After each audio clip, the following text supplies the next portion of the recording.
at this game for years. She's raised kids. I noticed that I'm saying she because, of course, this is a woman and I want to learn so much from her. And we're talking about raising the kids. And she says that she has a particular child that when she's talking to this particular child, she knows that when she gives an instruction, there will be follow-up questions. And she knows that when this child comes back from school, this child will pick up her book and do every assignment and yada, yada, yada. Meanwhile, she has another child who is equally also intelligent. But this child will wait till she comes back before he touches his homework.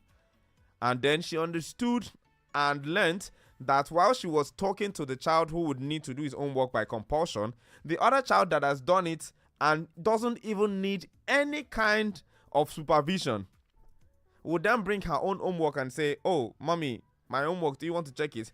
She said at the initial stage she wanted to say that, but eventually she understood that this child was seeking validation and she wanted that same level of attention that her sibling was getting. Now, if she didn't understand that communication and audit herself in that instance and say to herself, I will spend time checking out this child's homework, even though I know for a fact that this child has done everything correctly, I need to still follow up and understand this child's thought process so I can know the child better. So while you're communicating with your child, for instance, in a place of audit, when you say something to your child, you should listen to see what they are going to say, see how they've assimilated and understood what you're talking about in order for them to give you the right type of result.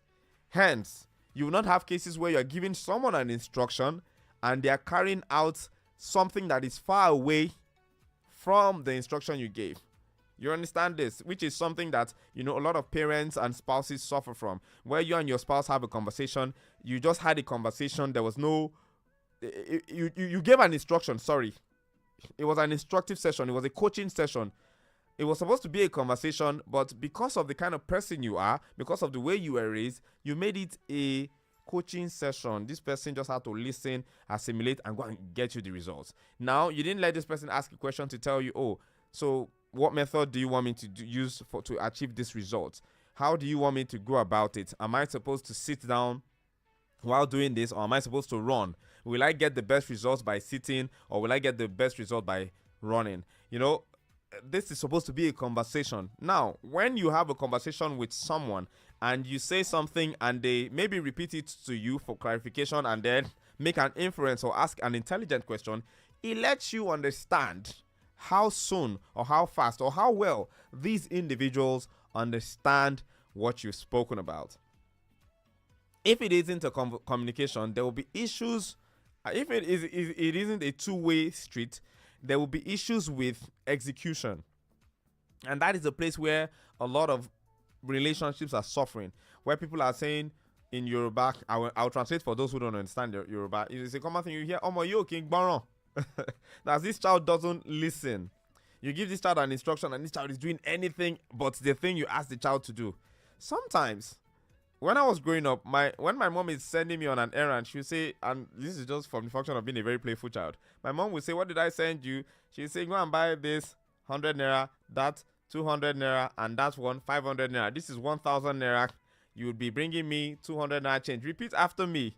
And then I would repeat it to her, and then I'll go further and ask, "Mommy, should I buy from this woman at the junction, or I should go to that place over there?" And she'll be like, "Don't go to that woman at the junction because she always sells stale stuff.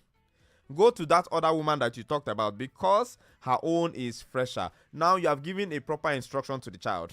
The child will not go and buy from the woman who sells the stale one, and then he comes back and you start beating the child because why did you go and buy from the stale place? But because you just gave an instruction which was not complete, by the way, the child just went to the closest place by discretion. Human beings would always sometimes want to take the easiest way out, and children are no different. But if you want your children to go an extra mile, I think it starts with how you communicate instructions to them and how you get feedback from them even before they carry out that instruction, so that you can make sure that you've audited the conversation to see that maximum results would be gotten, that the kind of results you're looking for, if not 100%, at least an 80%, because there was a follow-up question for clarification, and then there was a follow-up conversation about, oh yes, you are doing the right thing, or about, oh, don't go this way, go that way. Now, if the child comes back and doesn't still do what you want, then you know that there's a need for an extra attention, which was something my mom had to do with a child like myself. So, understanding how you want to raise your kids and how age appropriate communication works is something that you have to work on as a family. Now, one thing that I've also come to understand when it comes to communication and auditing within the confines of a family, especially when you have kids, is the fact that kids understand a pattern. If they know this is how mommy talks, and this is how daddy talks, and this is how daddy communicates, and this is how mommy communicates, and they see that there's a disconnect between mommy and daddy, there might be an issue. Let me tell you why there could be an issue. Because these children know that when they talk to mommy, they will get some level of access here. And when they talk to daddy, they will get some level of access here. And they know that when it comes to certain things, mommy would approve, but daddy would not. And when they want to talk about certain things, they know that daddy would approve and mommy would not. They learn that process and they know how to walk mommy and daddy like puppets.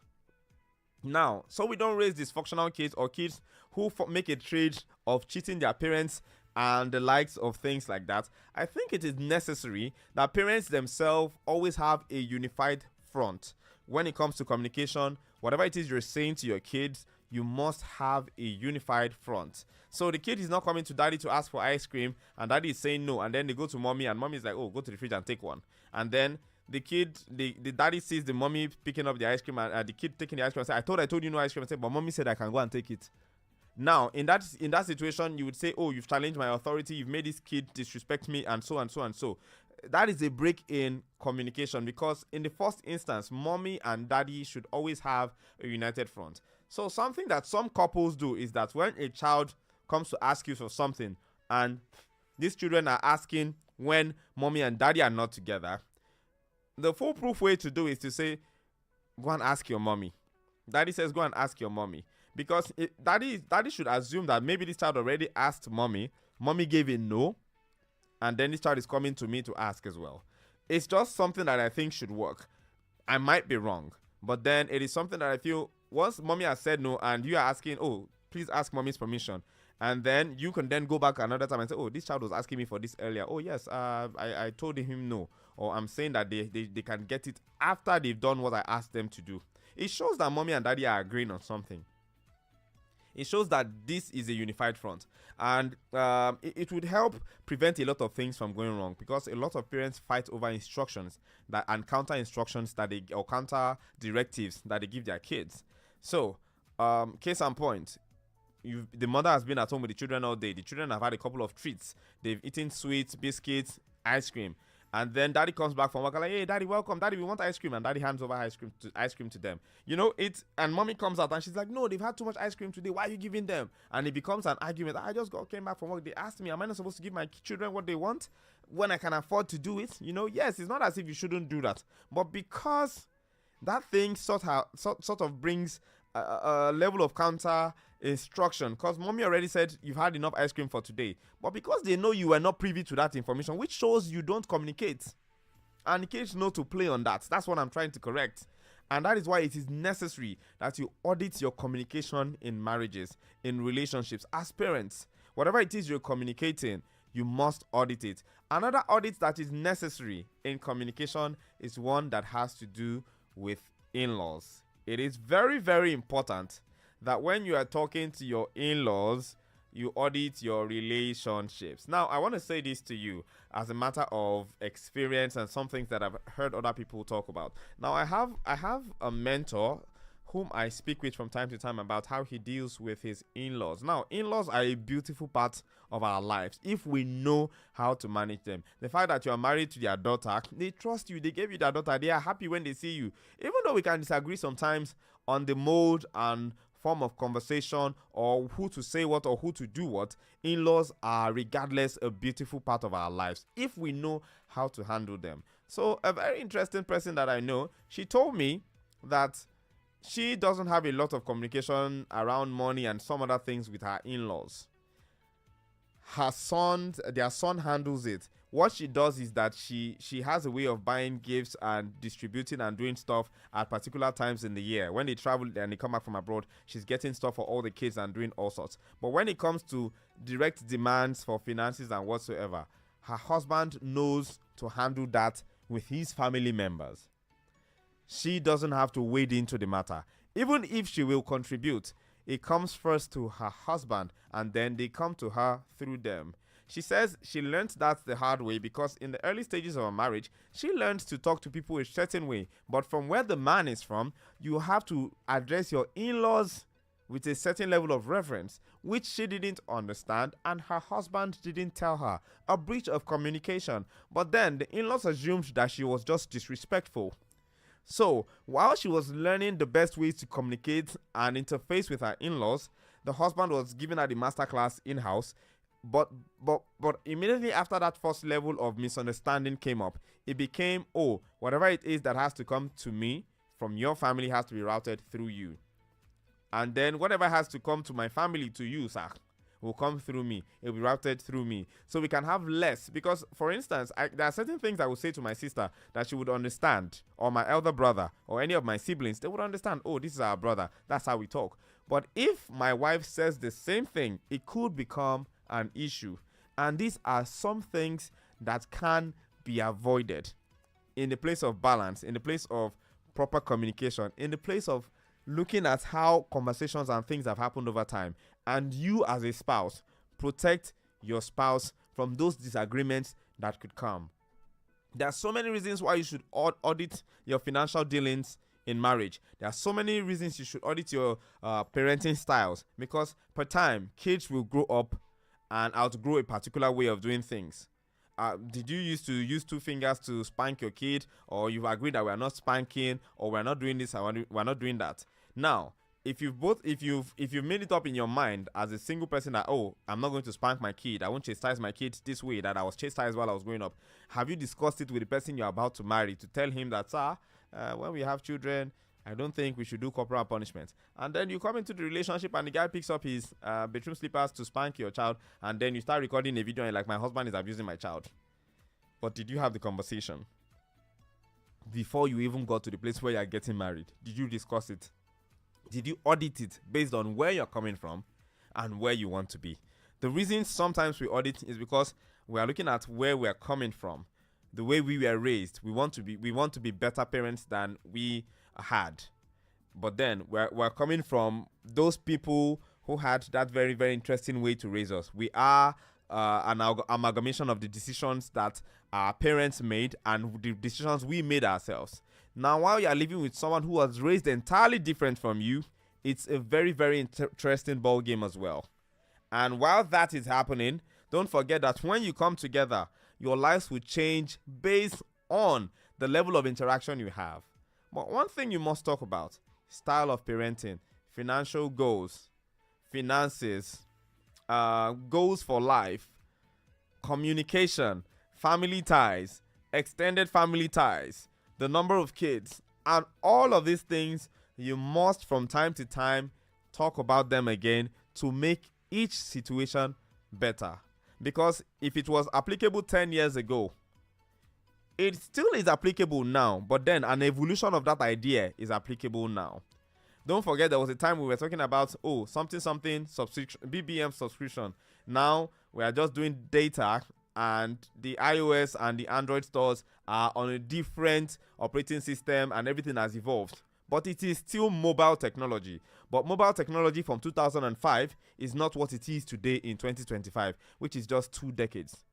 And some of us, we were raised by our parents 20, 30, 40 years ago. So imagine that the parenting and what it was 40 years ago. Yes, parenting is still parenting. You have to nurture, take care of the child, set them on the right path, give them all the tools that they need to survive in life with or without you. Those are some basics. But then, how are you doing it? What has the way the world is now, the way it has changed, the influences that we have, how will it affect your parenting mindset? Those are some of the things that you should now consider. And by the time your child is 2 years old, he's going to be very, very different from the child you had at 6 months old. And by the time your child is 6 years old, it's going to be very, very different from the child you had at 2 years old. And by the time the child is 13, it's going to be very, very different from the child you had at 6. So, as this time and tide comes to you, you must learn to evolve and catapult yourself from a place of I'm stuck in my ways to this child is now starting to sing R&B and blues.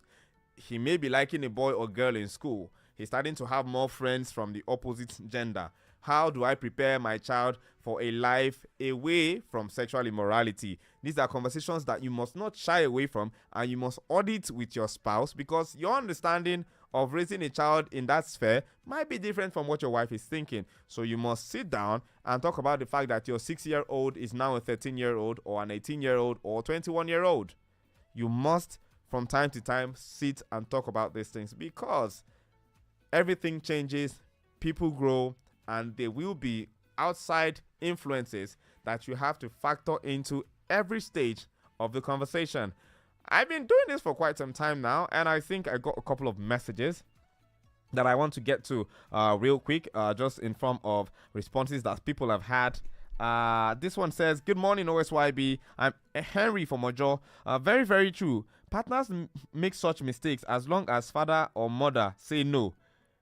As long as father and mother say no, none of them later go back and give. One of them later goes back and give it to the kids. Such allows the kids to pick a side unknowingly. Yes, so kids start to say, okay, so mommy is the favorite parent or daddy is the favorite parent, which endorses.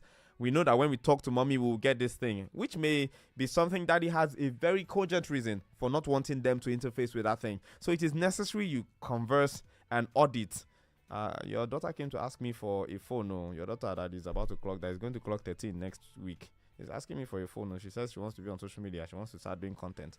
I already told her no. What did you say to her? Me, I already told her yes. So why did you tell her yes? You should have discussed with me first. I think these are some of the things that we should do, so that we can always be on the same page, especially when the kids are at the center of that conversation. Thank you so much, Henry, for sending that one all the way from Ojo. This one says, "Greetings, OSYB. Okay. This one is coming in from Ayo from Lasu. He says, good morning, Egbon OSYB. I don't know why you're calling me Egbon. There's no Egbon in OSYB.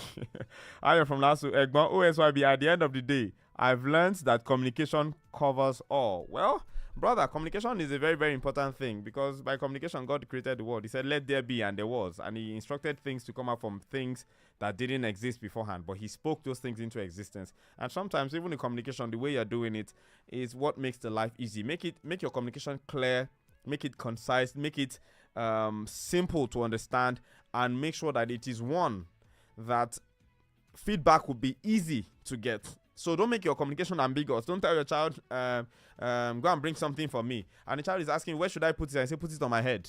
You know, we got a lot of that when we were growing up. And, well, some of us didn't get beaten, but some people got beaten because when mommy said, go and bring me water to wash my hand. I was like, okay, mommy, where should I put it?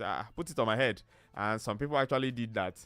But, you know, I'm just saying that these things, we put them out as jokes. But a lot of parents back in the day didn't communicate properly. You know, communication, like if a boy touches you, you tell a 12-year-old that, okay, so you have, now let's talk about this. Auditing how you're telling your children about puberty and stuff. You know, some parents pay a lot of attention to the girls and are not telling the boys. So you're telling the girl, and this I heard a lot growing up, if a boy touches you here, you will get pregnant. Now that you see this thing you're seeing, if a boy just touches you, you know, it's shrouded in secrecy. There's a lot of fear. A lot of parents bring that thing up and tell their child, if a boy touches you here, now that you're seeing your period, if a boy touches you here, it's problem. I think we should find age-appropriate ways to tell them that, see, this thing that is happening is a natural thing that happens with you as a young girl. And now that it's happening, there's every tendency that you could get pregnant if you become sexually active with a boy or a man.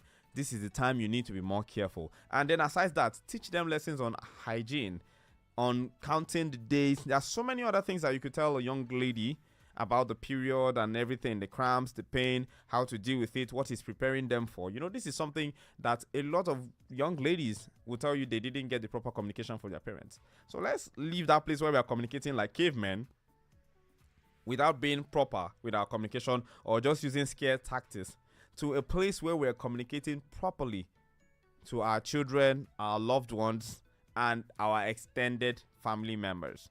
My name is OSYB. I'm One Shot Yoruba Boy. I'm God's favorite OAP. It's the Friday edition of Family Matters. DJ Ryder is in the building. He's got some beautiful and amazing songs to play for you. We'll be getting back to the music shortly. When we come back from that, our plans for the weekend will be outlined. And much later, 11 a.m. My God, today's conversation, it is Eve against Adam. It is Venus against Mars. It's the gentlemen against the ladies as we talk about something. Do you agree with me? Or will you agree with the notion that women let themselves go after they get married and they have kids? They just say, well, at least I'm married. There's no need for me to pay attention to looking, snatch, and blah, blah, blah. Well, I'm not the one saying this thing. It is what we'll be talking about today on Shots Fired. And I've got AJ, the person